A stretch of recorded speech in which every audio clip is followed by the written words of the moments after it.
In January of 2019, my husband was diagnosed with a brain tumor. It was in a completely inoperable part of the brain, and was told me had 6 months to live. He stuck it out and died in October, 3 months longer than he was expected to. He was always positive, and decided a few weeks after his diagnosis that he would write letters for our daughters for significant events in their lives. My husband was my soulmate, and the past few months have been difficult knowing I've lost him. We have 2 daughters, Mia, who is 21, and Imogen, Imi, who is 19. All 3 of us have become a lot closer since their dad's death, and we've all really struggled. My husband and I were together since we were children. Got married when we were 18, and we were approaching our 20th wedding anniversary when he passed. In February of this year, Mia got married to a boy she's been with for about 6 years. I absolutely love her husband, and he's been incredibly supportive during all of our grief. My husband wrote a letter for Mia to open on her wedding day.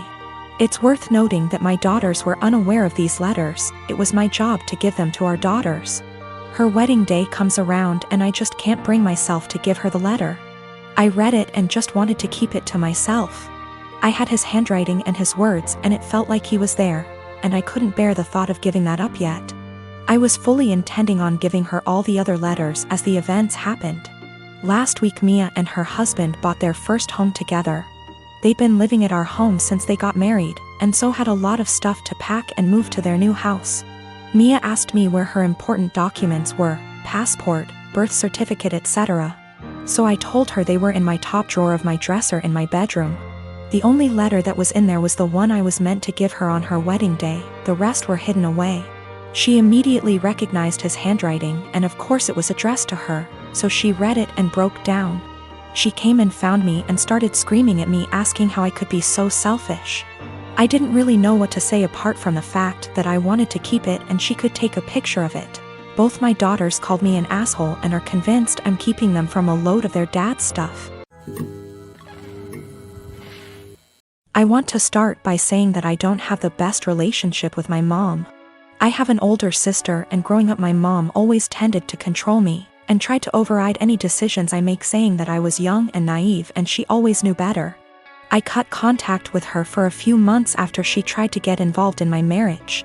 My husband and I've been together for 3 years, and he has always been telling me to be more gentle with my mom. I had a miscarriage a few days ago. It's devastating, and I really thought it'll get easier, but I'm still feeling excruciating pain and frustration. We were happy and excited, but all that disappeared suddenly, and it was hard for me to take because I thought everything was fine. I didn't tell anyone, especially since I'm currently dealing with some health issues. I didn't tell anyone in the family. My husband promised not to tell until I'm ready. My mom kept asking me questions and brought up my pregnancy constantly, and my answers were short. Because I didn't want her to know, since she'd call everybody and let them know. She's always like this, that's why I tend to keep things private. I decided to not visit for a couple of days, hoping she'd stop asking questions. Then I found out on FB that my mom announced my miscarriage on her page, and I didn't know about that. I was shocked. I freaked out when I started getting calls from family members, and I have no idea how many people knew about it. I was so mad to the point of shaking. Everyone kept berating me for not telling them. I called my mom and I yelled at her. She defended herself, saying that she was just looking for support and that I should have told her about it first time she asked what was wrong. I asked her who told her, and she said she had a talk with my doctor, but I shouldn't be mad because she's my mom and she had the right to know what's going on. I argued with her about getting involved in my personal life and disregarding my feelings and cutting me off guard like that. I went to the doctor and I lashed out at her for releasing my private medical information to my mom and causing me to deal with everyone asking why I was hiding my miscarriage from them, even though I was just waiting for the right time. I told my doctor that I was going to file a complaint against her the same day, since she didn't respect my privacy, and decided to give my mom information about my medical records. My mom heard and started berating me, saying it wasn't the doctor's fault and that she was a friend of hers she knew years ago, but I didn't know about it. She said that I went too far and acted like my family were strangers. She said that she's my mom and I didn't need to overreact like that. All I needed was time and space. Now I have to deal with all this stress, and I'm a mess right now. My brother texted me a few minutes ago and said he wants to come over and talk to me. He was the first to call me and berated me and said that I was being hostile towards everyone for no reason. I haven't replied to his text yet, but I don't want to see anyone right now. I can't take one more word from them. The last year and a half has been hard for me, to say the least. Last March, my brilliant and hilarious and beautiful girlfriend Natalie suddenly passed away. Everyone always gave shit about us because of politics.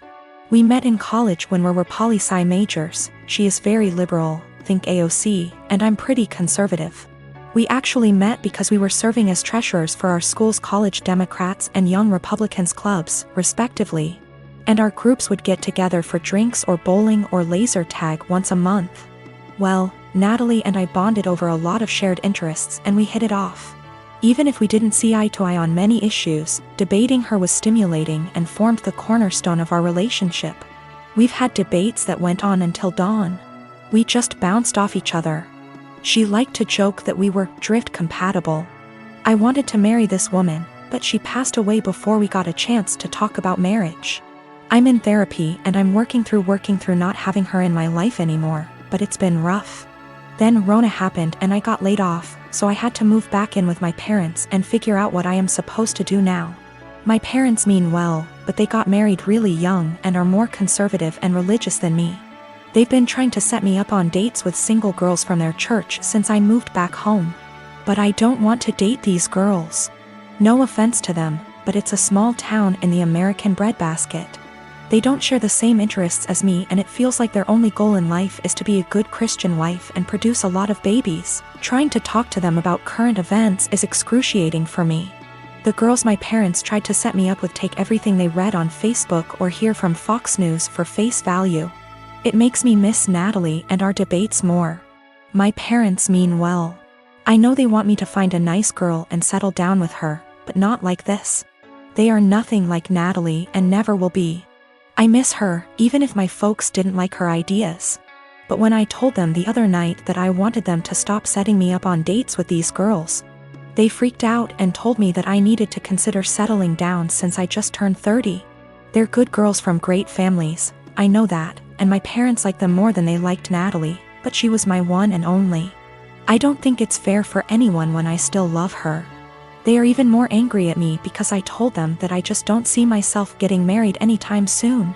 But like I said, Natalie was my soulmate and I just can't see myself being with anyone else but her. Yet, they are insisting that I need to find a woman and settle down and give them grandchildren. We were seriously close to talking about marriage. But around the time she died, it was more like how funny it would be if the bridal party wore blue and the groomsmen wore red because the bride is a Democrat, and the groom is a Republican / Romeo and Juliet deal. I wish we got to do that. Natalie thought it was hilarious. I am a 33 years old female. And I found out that my ex-husband 37 male was cheating on me when I was 7 months pregnant with our son. I got a divorce and we share custody of our 3-year-old son. My ex-husband's girlfriend tried to get involved in my parenting several times. She even commented on my son's name implying that we should agree on a name we all want, not just what I wanted. And tried to dictate what he should and shouldn't have. As a result, she started throwing stuff of his that I paid for myself. Honestly, it's frustrating because I'm barely getting by with the money I have and cannot afford to buy replacement for all the stuff she throws put, but my ex-husband says it's her house and she gets to decide what can and can't enter. I made a crochet blanket for my son with his name on it. This blanket is special to me, and the tools I used to be able to make it cost me money. Not to mention the time and effort it took to get it down. I sent my son to stay with his dad days ago, and he wanted to take the blanket with him to sleep with it. I don't know exactly what happened, but when I came to pick him up he told me his dad's girlfriend took it away from him and threw it out, leaving him with no blanket to sleep with at night as punishment for him for not accepting the one she offered. I was furious. I called his dad, but he hung up on me. I sent him a text explaining the situation, but he texted back telling me that I should stop the drama and go look for a job if I have so much free time on my hand, instead of picking on his girlfriend.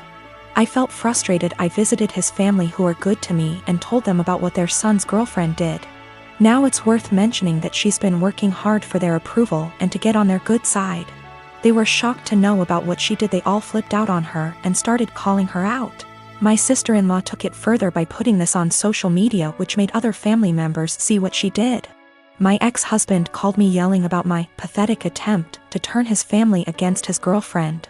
I could hear her freaking out in the background while he was lashing out at me, saying I ruined every chance she had to have a good relationship with her future in-laws. I hung up and felt absolutely horrible, even though I was just venting to his family about what happened and felt frustrated. I'm not sure anymore, since the whole family aren't speaking to her, that might have a lasting impact on their relationship with her.